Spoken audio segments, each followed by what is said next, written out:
Welcome to Super Elite Entertainment. This show is brought to you by Aces Bail Bond, Yasmin Khan, Quick Response 24/7, Easy Payment 203-257-6228. Ramirez Spanish Restaurant specializing in seafood y churrasco. Spark City Smoke and Vape Shop located at 815 Lafayette Boulevard in Bridgeport, Connecticut. Evolution Sports Bar and Cafe located at 1279 North Avenue in Bridgeport. Bridgeport Auto Glass, 1227 Barnum Avenue in Bridgeport, Connecticut. Visit www.bridgeportautoglassshop.com.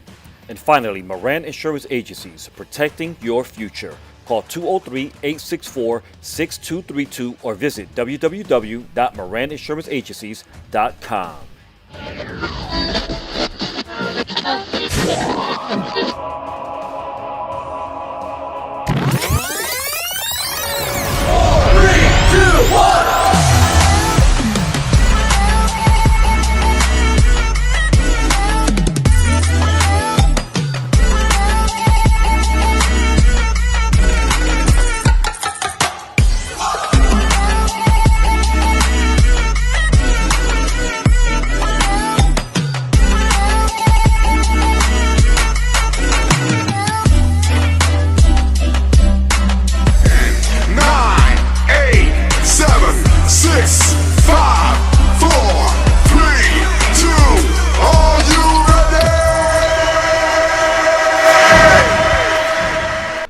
What's up, you guys? Welcome to Live with Jason Rodriguez. I am your host, and we're broadcasting from the Super Elite Entertainment Studio, which is located right here in downtown Bridgeport. I hope you guys are having a good evening, and as always, I'm excited to be here broadcasting from our studio. And like I tell you, and I ask you every single week to please share this live broadcast into your timeline, upload the link, send it to someone so that other people can be involved in a part of what we have going on here tonight. Tonight I'm excited because I have a really special guest here in the studio. He's State's Attorney Joseph T. Corradino. He's the man. He is the man, and he is here in the studio on the hot seat tonight, you guys. And I guarantee you, we're gonna have a blast with Joe. You know, a lot of people know him for his fierceness and his toughness when it comes to prosecuting cases and doing what he does in the scope of the capacity that he works in. But Joe is an awesome person, man. He's an awesome guy, great personality, and you're gonna see that tonight as we begin to interact during our interview. But I want to give a big shout out to all of you guys who are listening to us on our podcast, whether you're listening on Anchor, Spotify, Republic Radio, Apple Podcasts. Welcome to the show tonight. Without your love and your support on a weekly basis, we would not be able to do what we do. Big shout out also to all of you essential workers who have been showing up to work throughout this whole entire pandemic, whether you're a fireman, a law enforcement police officer, a pharmacist, whether an Uber driver, truck driver. All of you essential workers, thank you so much for showing up to work and sticking it out and working so hard throughout this whole entire pandemic. Again, if you don't know who I am, I'm the host of the show. My name is Jason Rodriguez. Whew, I think I just said a lot, Joe. I think you have too. Now, I think I just said a lot. So, when I come back from this commercial break, I have Joseph T. Corradino, who is a state's attorney right here in the city of Bridgeport, joining us on the hot seat. Please share this live broadcast into your timeline. We're going to take a quick commercial break. We'll be right back momentarily. Don't go anywhere. We'll be right back. Are you in good hands? In the Moran Insurance Agency, we are here to protect your future. Come on, guys, join me. Let me show you around. It's all about protecting what's important to you. The Moran agencies are here to protect your future. We are here to build a wall of protection around you and your family. From your auto and life and retirement, the Moran Insurance Agency has you back. To protect your family from mayhem, please visit us at moraninsuranceenagencies.com. Or give us a call at 203-864-6232.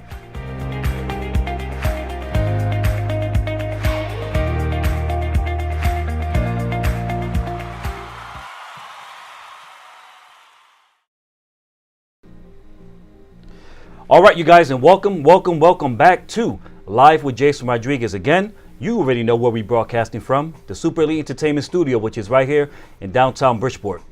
Tonight, I'm excited because I have a really special guest here on the hot seat with me. And I'm not going to do too much talking because I'm going to let Joe do the talking.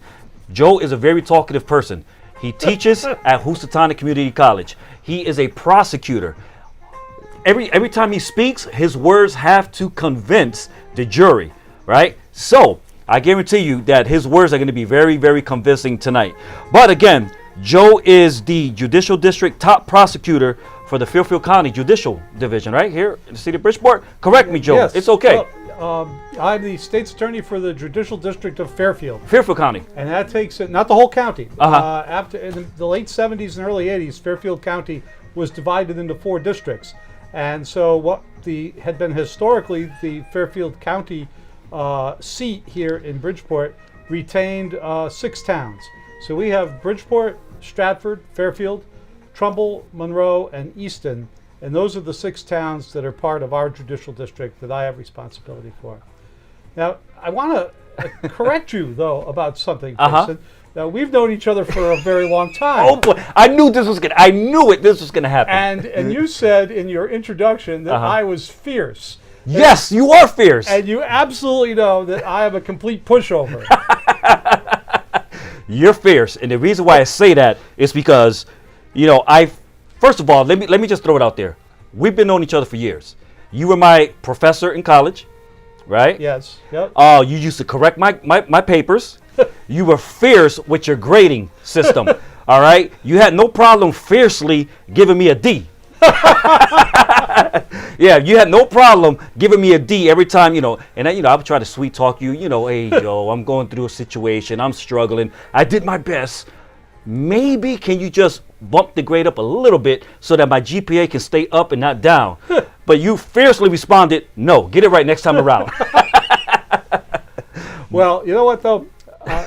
There's a lot of truth in that. And I think that when we challenge ourselves and we set high standards for ourselves, we work harder. And I think the measure of success you have with this program and in your various activities in communications and your other career things is a testament to that. So I think that really it's what's true in sports is true in academics, which is true in personal life, which is true in business. Set a goal, work to the goal, and attain the goal. Absolutely. And I think there's a lot of truth in that. Absolutely, and I definitely agree with everything that you just stated. And if I should say, you were one of, between you and Howard Stein, who's another state's... Howard talks more than I do. He does, but I had both of you as professors when I was in Housatonic studying criminal justice. And between you two and also Pam Esposito, you guys were always sharp, on point. You always came ready, prepared to teach your lesson plan. And we learned a lot from you, from all of you, which is a testament to your hard work and dedication. And it all speaks for itself. 30 years later, 30 years later, yeah, you did some private practice. Yes, I was in private practice for about a year and a half when I first got out of law school, way back in 1988. That's a long time ago. And it was probably about 100 pounds ago. But 50 of them are COVID pounds. Yeah. But I'm actually very honored that you would have me on the show, and I really appreciate your invitation. No, absolutely. I'm excited to have you on the show because, first of all, you already know I love the field of criminal justice. It's a field that I'm involved in. It's where I make my livelihood besides what I do here on the outside. And I know you as a professor. I've seen you in work in the class, but I also know you as a state's attorney, a prosecutor. I've seen you prosecute big, humongous cases, cases that impacted our community, cases that change lives forever. And the majority of the cases that I've seen you prosecute are homicide cases. And, for example, the Russell Peeler case. You also prosecuted the most recent case with I forgot his first name, Kyle Nevin, yeah. Yeah, who basically killed his mother and father, for greed. Other cases that you prosecuted, the B.J. Armstrong case with, was it B.J.? With the Peelers. Right, B.J. Brown. B.J. Brown, yeah. Right, the Peelers, the Peelers, and so many other cases. I can't even imagine how much hard work and dedication it would take for you to prepare to encounter those types of cases. Because if I'm a family member and I had someone who passed away unjustly because they were murdered, I'm looking to you as my source of hope, as my connection for redemption. You know what I mean? I want you to go in there and I want you to fight tooth and nail with everything that is within you, because I want a prosecution. I want to see this person held accountable for what they do, and that's what you do. You hold them accountable. Well, there's a tension there, because on the one hand, prosecutors are ministers of justice, so we have to follow the facts and the law.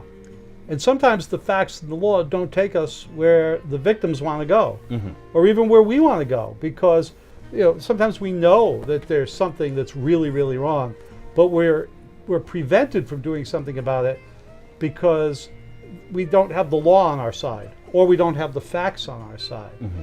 And if you really and truly believe in the democratic system and a system of laws and not of men, you have to have lawyers representing the state that will follow the law and not their guts and not their emotions. You have to be clinical about it. And so there's a tension there, because you also want to help the victims. I think probably the most important aspect of our job is to be there for the victim. Now, with that said, there's not a lot that we really can do for a victim. In a homicide, we're never going to bring their loved one back. In a sexual assault, we can't cure that horrible, invasive event. Right? That has to come from within the victim. It has to come from professional help, psychological support, family support. What we can do is do the best job we possibly can with the facts that we have under the circumstances that the law provides. And there has to be a little bit of self-restraint in that regard. Yeah. And I want to just make it clear, because a lot of people look at prosecutors and state's attorneys sometimes as the enemy. And what I mean by that is you're prosecuting a case against an offender who took someone else's life. Let's say it was my brother who you're trying to put away for the next 60 years. I'm looking at you as the bad guy. But at the end of the day, you're not really the bad guy. You're the guy who's trying to bring justice to the situation that has taken place.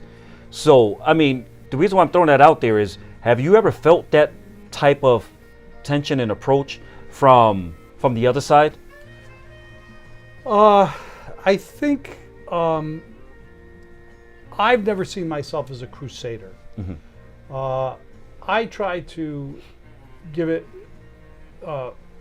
my best from the standpoint of being a lawyer.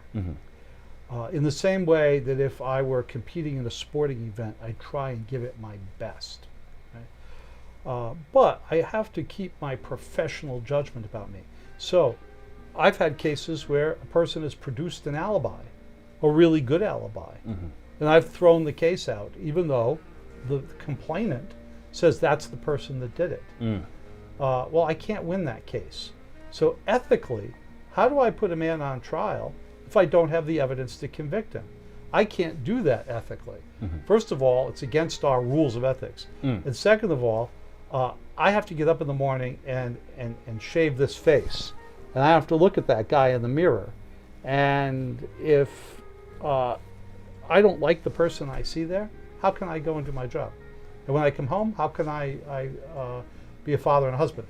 Right? Yeah. So you have to have some personal integrity. And sometimes that means making a hard decision that's going to disappoint somebody. On the other hand, sometimes you have to make a hard decision that's going to have a bad impact on a person's life. A person who's committed a serious offense, our law is set up that people who commit serious offenses get serious sentences. And when a person commits a crime, they throw a rock into a pond, and the ripples go out and out and out. And where the rock lands, that lands on the victim or the victim's family.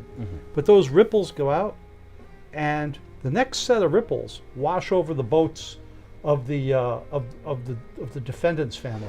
And the next set of circles out, right? Those are going to wash up against the people in the community. Makes them feel less safe in their homes. Makes them worry about their kids walking to school. And then the next set of ripples out are the costs. More police presence, more money spent on security systems for homes. So every time somebody does something that is wrong, it has an effect beyond their immediate self. And I think that one of the problems that people who get involved with criminal activity have is that they don't think past themselves. I honestly think that most people who commit crimes are not evil. I think most people who commit crimes are amoral, not immoral. That they've never had their morals formed properly. They've never been told right from wrong and then shown right from wrong by people who are setting a good example. And so they find themselves in a situation and they make the self-centered choice. If you want to put it in psychological terms, Yep.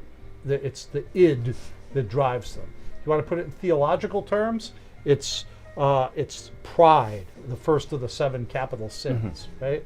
But that's what drives them, and it's a narcissism, a self-centeredness that causes people to commit crimes. Yeah.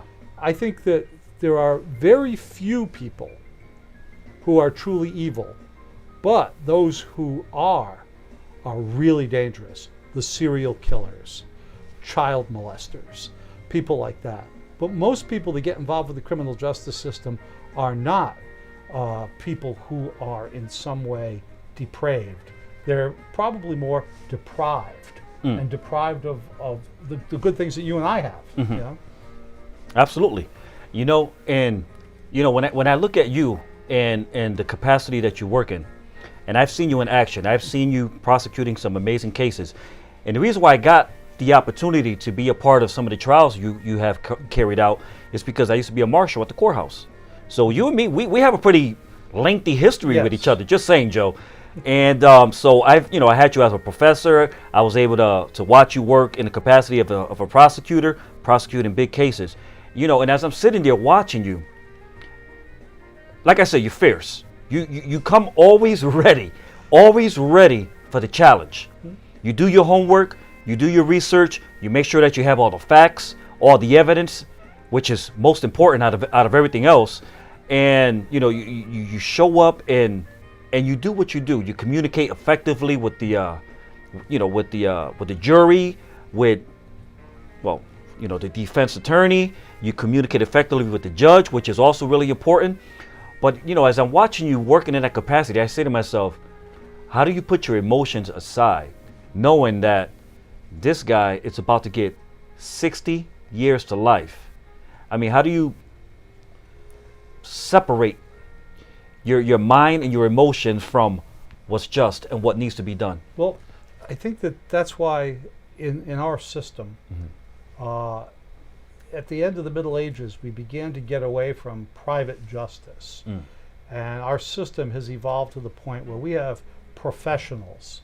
We have professional police officers, we have professional prosecutors, we have professional defense lawyers who handle these sensitive matters in the same way that a surgeon doesn't operate on his own child, right?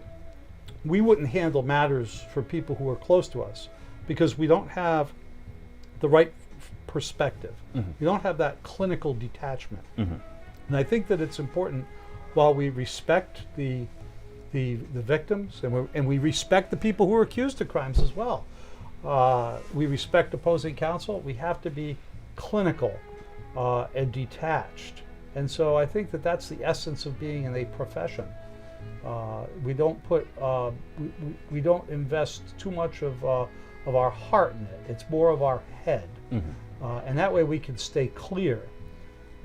Now, I think one of the things that you just covered in that description of how I approach a case is I want to remind all the Boy Scouts in my troop out there that the Scout motto is be prepared.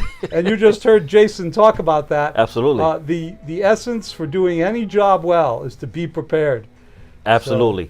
And also another thing that based on I'm the guy looking from the outside in.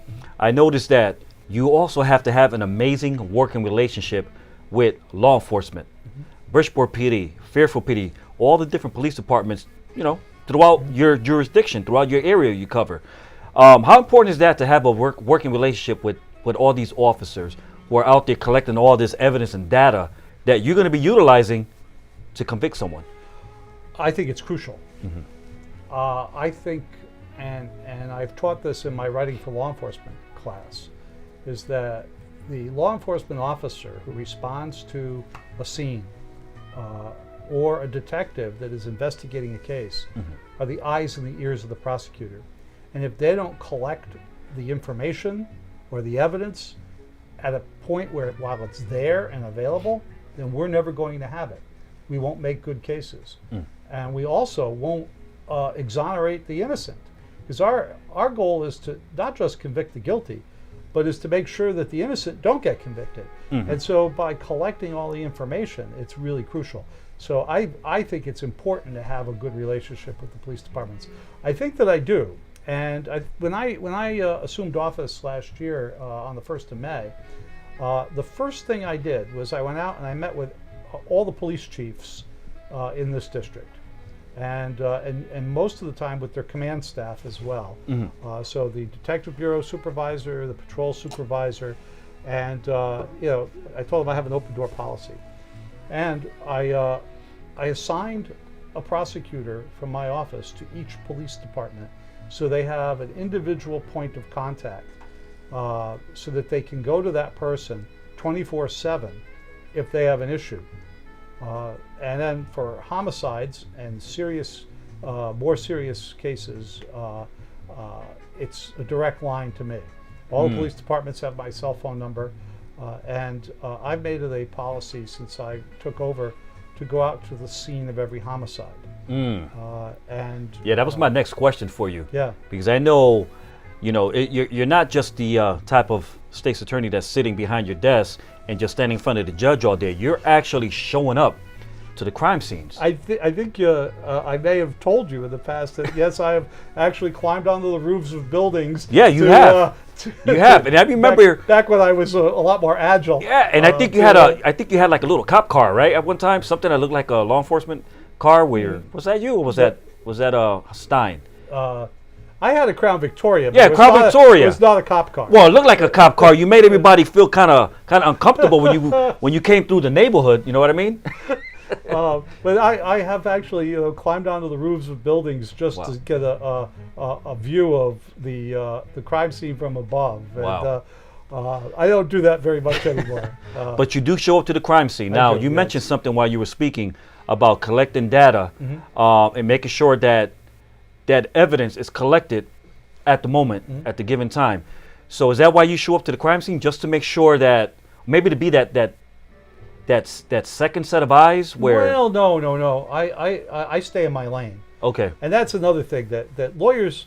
One of the problems with lawyers is lawyers think that they can do just about anything. That's not true. I think it's important as a lawyer to stay in my lane. So I don't tell the crime scene detectives how to process a crime scene. I don't tell the detectives who to interview or how to interview them. I go as to show my support for them, because I understand that their work is difficult, especially in a place like Bridgeport where people don't want to cooperate with law enforcement. We have a difficult time getting witnesses to come forward and tell us what happened. And so it would be really easy for me to sit behind my desk and look at a police officer and say, this isn't enough, and send him on his way. And the police officer could go home and go back to the police station and say, what does he know? So I go there because I want the police officers to know that I appreciate their work, and that I do things like read warrants and check that kind of stuff for sufficiency, give them an azimuth check on the law, and that kind of thing. So I'm there to be a resource for them. Gotcha. And just like the people on my staff, who I also have on 24-hour call for each department. Excellent. Well, Joe, what we're going to do now, we're going to take a quick break. All right. Absolutely. Gotta pay the bills. That's right. We got to definitely pay the bills. Again, you guys, I'm the host of the show. My name is Jason Rodriguez, and we're broadcasting from the Super Elite Entertainment Studio, which is right here in downtown Bridgeport. Really excited because I have State's Attorney Joseph T. Corradino here in the studio, and we're having a good time, man. He's just breaking it all down to us in detail, and it's not too often where we get the opportunity to interview an individual like Joe. So I hope you guys are enjoying yourself. We're going to take a quick break. When we come back, we will continue on, guys. Don't go anywhere. Welcome to Spark City Smoke and Vape, located at 815 Lafayette Boulevard, Bridgeport, Connecticut.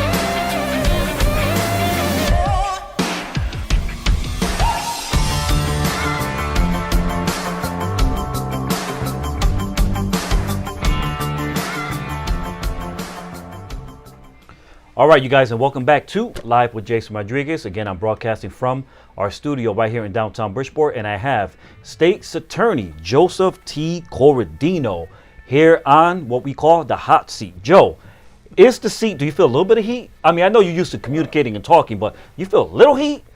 Oh, well, I think that I'm very comfortable here in Bridgeport. I've been here for over 30 years, so Yeah. I don't think No, I don't think you could turn the fire up too high on me. Yeah, no, listen. Every day you go to work, you're in the heat, especially when you're prosecuting cases, especially big, important cases, which type of cases you handle. So the heat means nothing to you because those cases are always heated, man. And I can't even imagine how much work goes into prepping and preparing and getting yourself right mentally and physically and emotionally. It's like every time you go to work and you're gonna go in front of the judge and in front of the jury, it has to be like a boxer who's going into the ring, and you got to show up and give it your all. Either you win or you lose, you know. So when we look at your stats, for example, boxers there's a website called BoxRec, and it shows their stats: how many draws, how many victories, how many losses. Where does Joe Corradino stand at? I bat about 300. If I were to keep box scores. What's the reason for that? We take cases on trial that have a reasonable probability of getting a guilty verdict. Right? They're not airtight. We don't cherry pick them. A lot of times we have the cases that just show up at the door with the police. We try and do a little quality control on the arrest warrants and that kind of thing. But we go with about the 75% solution. Most cases that are layups plead before trial. So many times there's a real possibility that the defense can score some hits on our witnesses. And so that's the reason that I bat about 300. Wow. And I'll tell you, any state prosecutor who says they've never lost a case hasn't tried very many. So, big case.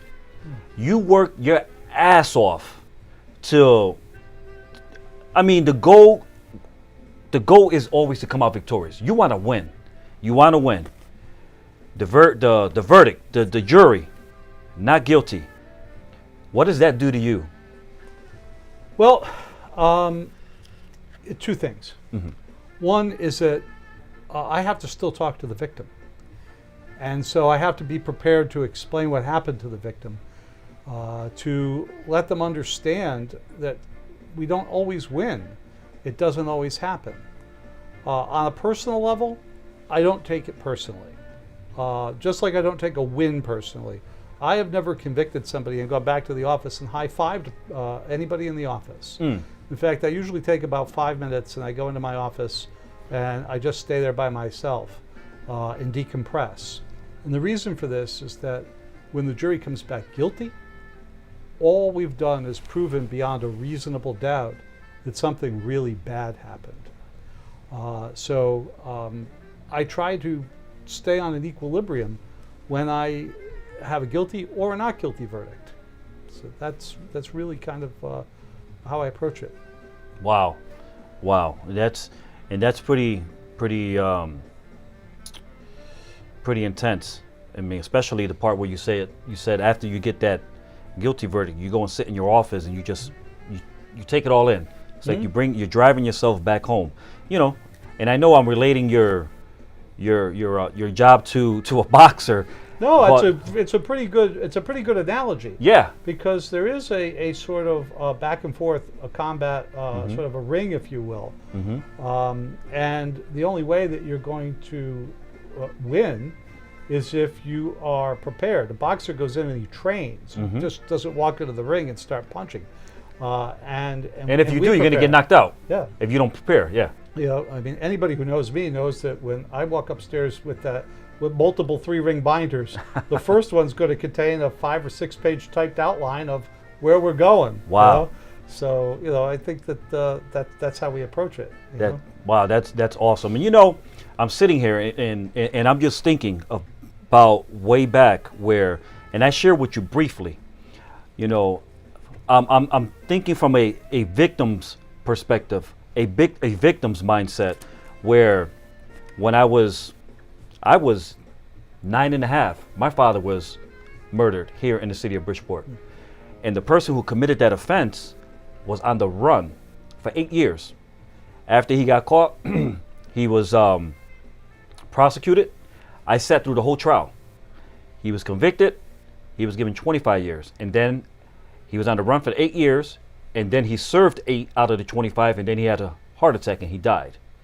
But, you know, from a victim's perspective, I mean, I'm just playing back in my mind the emotions that I had to deal with and sitting there and watching the trial carried out. And I believe it was the person who you replaced, John Smirga, who was the prosecuting attorney, state's attorney during that time. In my father's case, well, not my father's, well, yeah. And, you know, I just remember all the emotions I was dealing with. And while this individual who took his life was sitting there, he was just like 3 arm reach length from me. And I was just a teenager and I wanted to jump over the barrier and I wanted to attack this guy for what he did to my dad. You know what I mean? So I'm just thinking about, I'm looking at you and your job and the scope you work in, and I just can't imagine how you have to deal with all of that, how many hats you have to wear, you know, because you're not only a state's attorney, you're counseling people and you're giving out advice and instruction. A lot of pressure. Yeah, I think that's one of the reasons I go to the crime scene. In addition to being there for the police, I'm going to be speaking to the victims and the victims' families.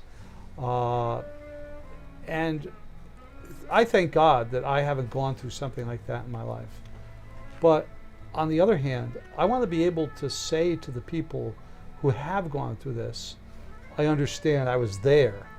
And when I prepare the case, I know in my mind what happened. And I can put myself into their shoes for a moment, not to lose my professional judgment, but rather to have some empathy for them so that I'll do a good job. How I keep my balance, I go home to my family. I pray. I go to church on Sunday. That keeps me grounded because I think the world is good. I think God made the world, and I think that He made it good. And I think that most of the people in the world are good. And if you go into the store and you say good morning to the person in there, and they say good morning to you, the world is better just because of that. Wow. And I think that's the way I come at these things. What I deal with at work is bad, but it's just a small part of the universe. In the same way that People say to me, "Oh, you work in Bridgeport. Oh, this is terrible." And I go, "No, it's not. You don't know Bridgeport. You don't know the people there. You don't know how good the people are in Bridgeport. It's a tiny handful of people who are responsible for making the lives of so many people difficult, taking the lives of innocent youths. And really right now, I think our big problem is gun violence. We have young people who are killing each other. They're killing each other for no good reason. They're killing each other because they live in a different side of town than somebody else. And in our office, we're addressing this. We're working closely with the federal authorities right now and bringing to bear all the resources of our office. Right now we're understaffed. We have a lot of vacancies. We're about to have 2 more. We're trying to fill those staff vacancies. But even with that, we have committed 2 prosecutors to work with the federal authorities by cross-designating them as special assistant U.S. attorneys. I meet frequently with the U.S. Attorney's Office, the FBI, the ATF, the DEA. I've assigned the police inspectors on my staff to work closely with the federal investigations. And we also work closely with the Bridgeport Police Department and the area towns so that we can crack down on youths killing youths. There's too many mothers in this community who are crying every night because their child has died. And I think that's really the highest priority I have right now. Wow. You know, Joe, and there's a lot that's going on in the city. Even just this past few days ago, there was a homicide right on Seaview Avenue here in the city of Bridgeport. I was there. Yep, and you were there. I won't ask you details about that because that's a pending investigation, so I won't even go into that. I wouldn't tell you. Yeah, I'm sure you wouldn't. But yeah, you know, there's a selected few who ruin our community, who ruin our city, because Bridgeport it's a great city, great hardworking people here. My wife says that. My wife does civil work. She defends. If you get sued, she comes in and defends you in a car accident case, that kind of thing. And she used to love coming to Bridgeport. And she said that the people in Bridgeport, when they serve on the jury, know the value of $1 because they have to work to get it. And she's tried cases all over the state. And I think the same thing of Bridgeport juries. You know, we take in the 6 towns around here, but the lion's share of the people who serve come from Bridgeport, and good, decent, hardworking people. And I think Bridgeport gets a raw deal from people in Connecticut. They don't understand that this is a city that works. It's a working class city. It's always been a working city. The industry's gone away, but people here are still they work with their hands and they work hard. And they work hard for what they have. Absolutely. And one of my goals is to let them have peace in their homes with their families, and not have people coming and taking away what they've worked for. Yeah, absolutely. You know, and something that I wanted to throw out there really quick, because you briefly mentioned it, and when you were talking about faith and God, a lot of people don't know, but you were planning on being a priest. Yes, I've seen that somewhere. That is true. That is true. That is true. I never. I had the application. I didn't make it out, but I was very strongly considering that. And was it the Dominican? The Dominicans, yes. Yeah, I had them in college, and I Uh-huh. very seriously considered joining their order. Wow. Yeah. Wow. So what changed your mind? Just wondered. What made you go in the direction of law? Well, I think that anybody who's going to enter the clergy has to have to be able to answer the question, why do you want to do this? And if you ask yourself, I want to say, the Lord be with you, so everybody else can say, and with your spirit, that's the wrong reason. And we lawyers tend to be egomaniacs. And we have to keep that under control. Yeah. So we have the theater of the courtroom. and we can get up there, and we can use that aspect of ourselves for good. Uh-huh. You know, yeah, we like to be in control. We like to be. Anybody who knows me many people have accused me of trying to run the courtroom. And, All right, let me see. I think maybe I've witnessed that once or twice. I'm just saying. But that's your job. You're supposed to. But yeah, and so you take that desire to be out in front, you know, and you channel it to good, you know. Whether you're a prosecutor, whether you're a defense lawyer, whether you're in civil practice, that confidence, that self-confidence, can be used in a positive way. Wow. And all right, so you were going to be a priest. You decided to pursue law. 30 years later, here we go. You are the top state's attorney in this area. You know, when you got that call almost a year ago, May 1st of 2020, when you got that call, you got the nod. Joe, you're being promoted to top dog. What did that make you feel like? That's a good question. You know, I haven't really reflected on that at all. I think that I saw it as a challenge. My two immediate predecessors, who I had the great privilege to work for and learn from, John Smriga and Jonathan Benedict, loomed large in that because I said, boy, I'm following in I'm their successor. I'm following in their footsteps. Oof. And if you look back over my office goes back to 1711. And if you look at the people who served as state's attorney in this district, Homer Cummings became Attorney General of the United States. He had the most famous nollie of any case in Connecticut history. There was a priest murdered on Main Street here in Bridgeport back in the 1920s. And the police conducted the investigation and they arrested a guy. Homer Cummings conducted his own investigation and determined that the murder weapon couldn't have been the murder weapon, or what the police thought was the murder weapon. And he nollied the case, in spite of the fact that this was caused an outrage among the people in Bridgeport. The priest was the priest of St. Joseph's Church, which is now the Merton House over on what's that? Washington Street over there. Yeah. And so I'm following in the footsteps of Homer Cummings. I'm following the footsteps of William Noble, that Noble Avenue is named after. Wow. Who was a colonel who led a regiment in the Civil War at the Battle of Chancellorsville. He was wounded. Man, I love that history.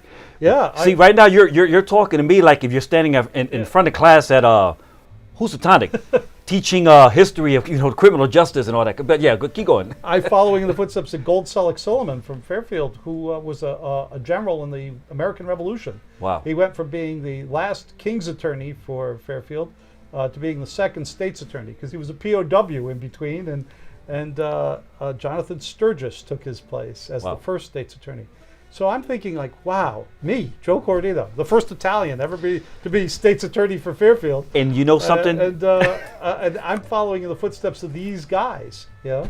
You know, Joe, as I'm listening to you speak and give all that amazing history, and I'm thinking about you as the first, as you just stated, first Italian to be named state's attorney. In Fairfield. In Fairfield. In the Fairfield district. In the Fairfield district. Yeah. I think that, what was it, about not even a year ago, there was a statue that was located at Seaside Park in Bridgeport. The Christopher Columbus statue that was removed. Very, there's a lot of controversy behind that. So if that statue is going to be replaced, it should be replaced with you. Just saying. I don't think they have enough bronze to make a statue. No. They listen. We will pay whatever it takes to get to get some extra bronze. Yeah. No, that's pretty awesome, though. I admire your whole biography, your whole background, your whole just everything about you, who you are. From day one when I first met you and I walked into my first class, I believe it was Intro to Criminal Justice, and you gave me my first syllabus on what was expected of me as a student. And then being able to see you work in the capacity as a state's attorney at the courthouse. And let me say this. I remember when I first met you as my professor, you said, and I'm going to try to bleep it, but you said, if you end up where I work, you really effed up. Do you remember saying that? It sounds like me. Yeah. But I would ask that the good sisters who I had in grammar school tune out right now.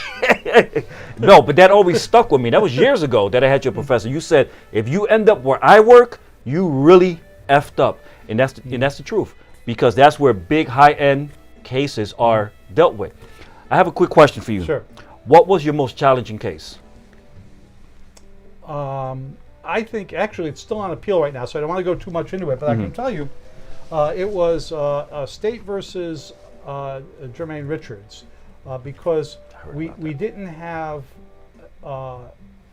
we tried it 3 times, and we only recovered the victim's arm and leg in this case. Wow. And it was really devastating too. So it was difficult from the proof point of view, but it was also difficult from the emotional point of view, because the victim's mother, the victim was Alicia Wiley, a sweet young woman who was a student at Western Connecticut State University. And you know how I enjoy being around students, and I enjoy working with young people, from scouting to teaching and all this kind of stuff. And her mother was devastated. Her mother was a wonderful, lovely woman. And she was devastated by this. And in between the second and third trial, we had a hung jury in the first 2. Her mom lost another daughter and a grandchild to domestic violence, and that was profound. It's difficult on the emotional level and difficult on the legal level in proving the case. Wow. So, but you know, that case serves to illustrate in a lot of ways, really the other big problem that we confront here on a day in and day out basis, which is domestic violence. There's no place in society for domestic violence. Home should be a place of peace and quiet and comfort and security away from the world. And when violence breaks out in the home, violence against the spouse, violence against children, it's really, really devastating. And we take a hard line on that. We have a special unit here in Bridgeport. We were one of the first 3 in the state. And we have 2 wonderful prosecutors that are retiring the end of this month, Judy Stevens and Kevin Dunn, who established our domestic violence unit and have been staffing it for about 20 years. And they've been doing a fantastic job of what we call vertical prosecution of domestic violence. That's a real high priority for us. And it's the protection of the sanctity of the home and the security of the family. Wow, excellent. Excellent, Joe. I got one last question for you, and then we're going to take a quick commercial break. I was just wondering, what is your approach, or what is your mindset when it comes to law enforcement, use of force, and the George Floyd incident that took place? In light of that, you know, the family members were just awarded just recently like $27 million out of that case. But I was just wondering, what was your mindset when it came to that? Well, I wouldn't comment directly on the Floyd case. I think that police use of force is always an issue, because police are under a microscope. There are cases where the use of force is justified. In those situations, just like an ordinary person, a police officer has a right to defend himself or other people from the imminent use of force. And if the imminent use of force is deadly force against them, they can respond with deadly force. It's never justified to use deadly force when you're not confronted with deadly force. But every single person, whether they're a police officer or a civilian, has a right to self-defense. In fact, we have cases where people are charged with carrying a pistol without a permit, and they're charged with assault or homicide, and they had no right to carry a weapon. But somebody else was about to use force on them, and they used deadly force against that person.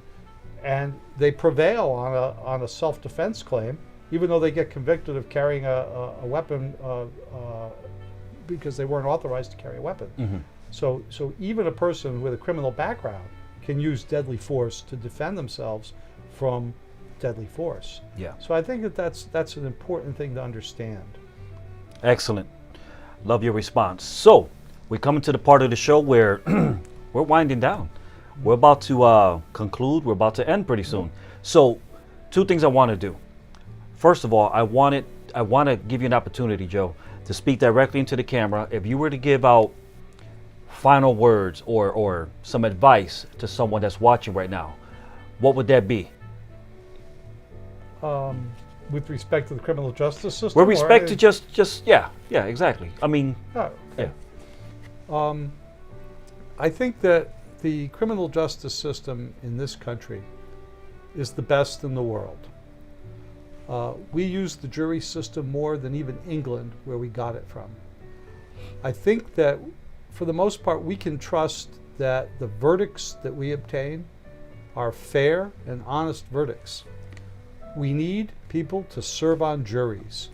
We need the members of the community to be willing to come forward and exercise that function, which is really a high calling.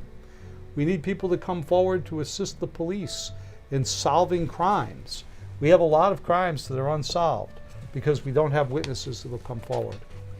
And I think that the last thing that we have to keep in mind is true for the criminal justice system, and it's true for any other aspect of human life.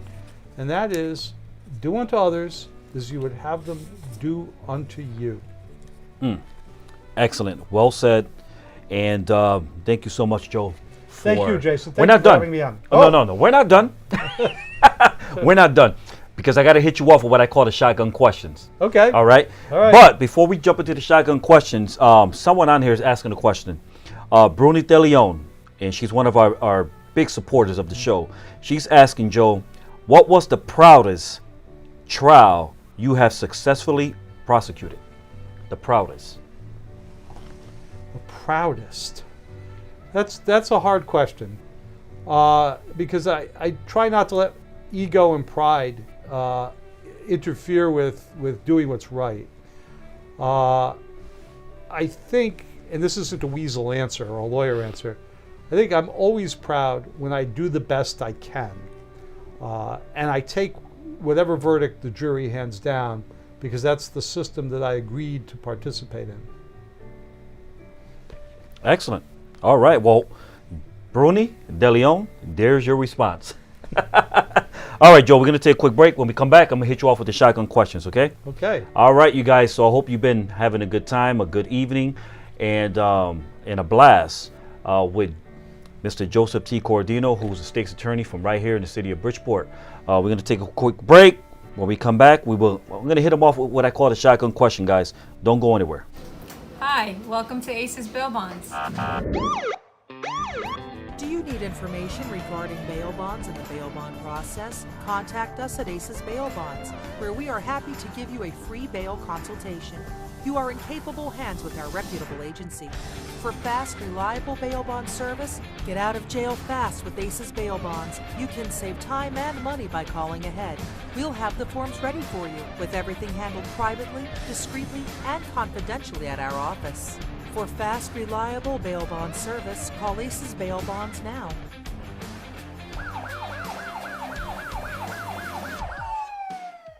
Welcome to Ramirez Restaurant.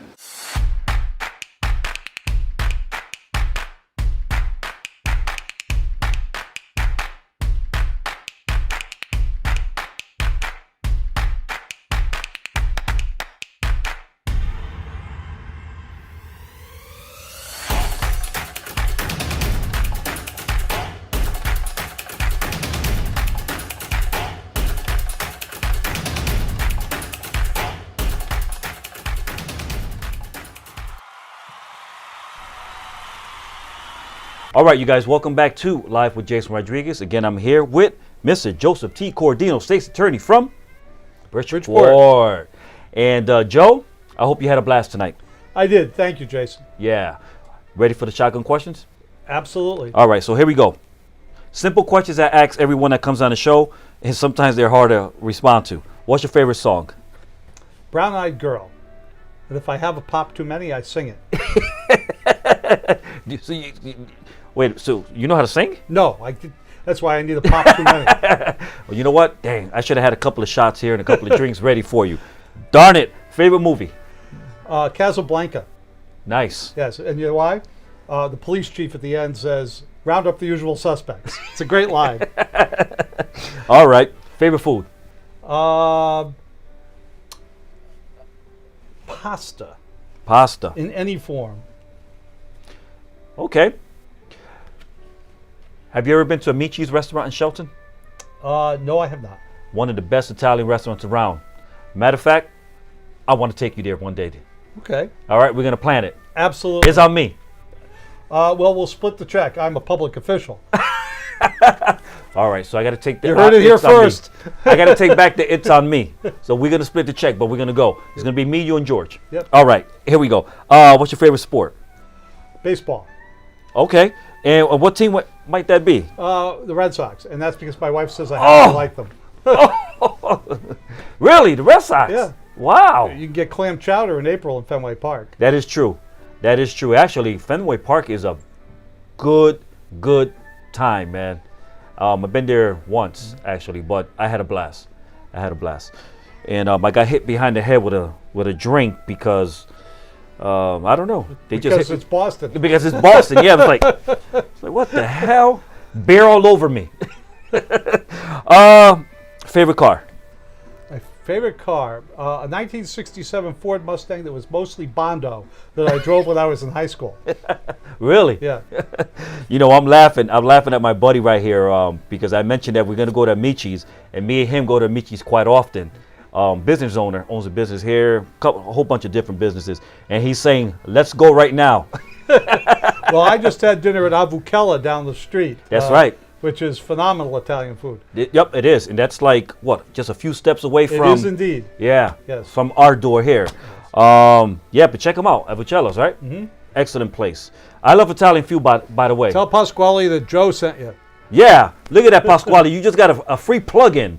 Now I'm expecting a free pizza sometime this week, Pasquale. All right, let's keep going. Favorite thing you like to read? I like history. History. You wouldn't have guessed it from our interview. No. I didn't think you like history. No, you definitely blessed us with some great historical facts. For example, like Noble Ave. Like I didn't know where the name came from until tonight, which is pretty impressive. So I appreciate that. I don't live in Bridgeport, but I like it. Yeah, and that's good. Matter of fact, have you been to the Holiday Inn? Across the street from my office? Yeah. Have you been inside there? Not since COVID started. I've been kind of hunkered down inside the office. So, as a matter of fact, I'm going to make this connection.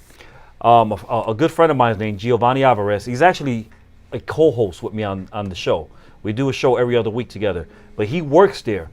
If you ever get a chance, ask him to take you into the back room that they have there.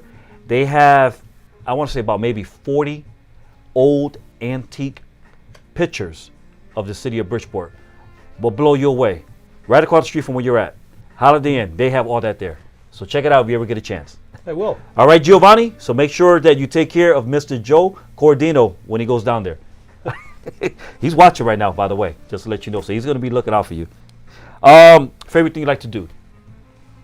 I like to hike, although lately my medical situation has changed and it keeps me from doing it, which is very, it's something I have to struggle with, but I like to hike. So, best place to hike in Connecticut, just wondering. I like Sleeping Giant. Okay. Yep. Never been there. I got to check them out one day. Yeah, when I used to work in Cheshire, I would pass them all the time. Is that Route 10, right? Yes. Yeah. Yep. Okay. It's in Hamden. In Hamden, yeah. Yep. One of a kid that I was the Eagle Scout advisor for just rebuilt a staircase on one of the trails there, and put trail markers in, and I did manage to hike in about 3/4 of a mile and see his work. Excellent, man. What's your favorite word? One word that you like to use. I'm a lawyer. Me. Me. I like that. I like that. What sound or noise do you like to hear the most? Music. Yeah? Yeah. What's your favorite? What favorite music you like? I like all kinds of music, but I am very partial to choral music. My daughter sang in her choir in high school. And, well, now my son has a metal band.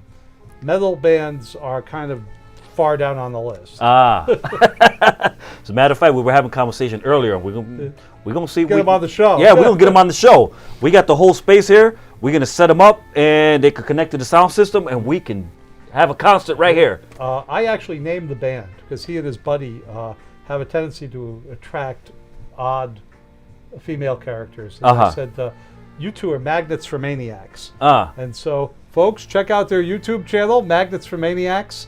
Yeah, we're allowed to plug like this on YouTube. This is great on Facebook.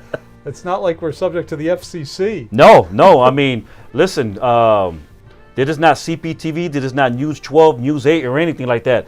You can say what you want to say here, and we really don't have too many restrictions, man. Well, I do need to get reappointed. So we're going to be careful. All right, so, excuse me. What's your favorite place you like to visit? I love New Hampshire. I spent my summers there when I was a kid. And my dad had lost his job in the 80s, and we had to sell our little cottage we had there. And but it brings back a lot of memories. I take the scouts up to that area, and I really love New Hampshire. Nice. Okay, final question. If heaven really exists, all right, and you were going to be a priest, so I believe you do believe that heaven exists. When State's Attorney Joseph T. Corradino arrives at the pearly gates, what do you want to hear God the Great say to you when you arrive there, Joe? It's been a long time, but you're out of purgatory now. I love it, man. I love it. And a lot of people who see you at work in action, you're serious. Your face is you're all business. There's no laughing, no smiling, no joking around. And of course, I mean, trials that you're dealing with. But the real Joe, when you get to know him, he's awesome. He's funny. You're comical. You love cracking jokes. And you even use historical facts to, you make a joke out of it. Yeah. So it's just, you're awesome. And I appreciate the opportunity of being able to have you come down to the studio tonight. It's been an honor. It's been a great privilege. Well, I appreciate it. And, one of the things, Jason, being involved in education is to know that you had an impact on the people who were your students. And it gives me a lot of pride to have been able to do that with you. Thank you. And I think that's where I find some of the greatest rewards that I have. Thank you. And I appreciate that, Joe. With that said, we're out of here. Oh. And that's the way it is. We're out of here. So we are going to leave the people with. Remember how we were planning on starting the show? We were talking about it live with. So no, we have to do it. Pardo voice.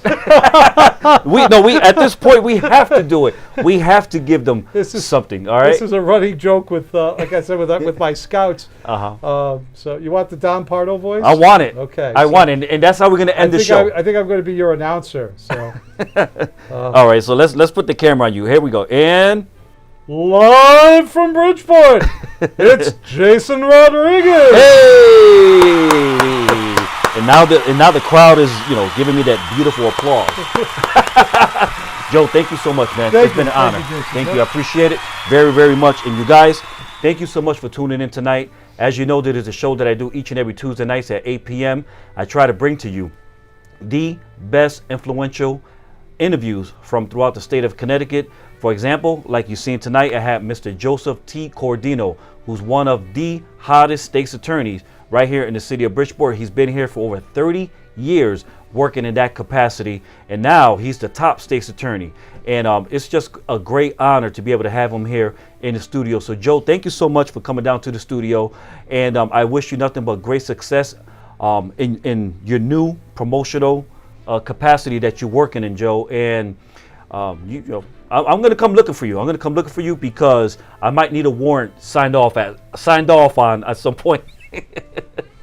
But thank you so much, you guys. Thank you for your love and for your kindness. Thank you for your support.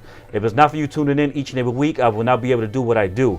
If you're not following Super Elite Entertainment on Instagram or on YouTube, please subscribe. Go on there, follow us tonight. Also on Facebook.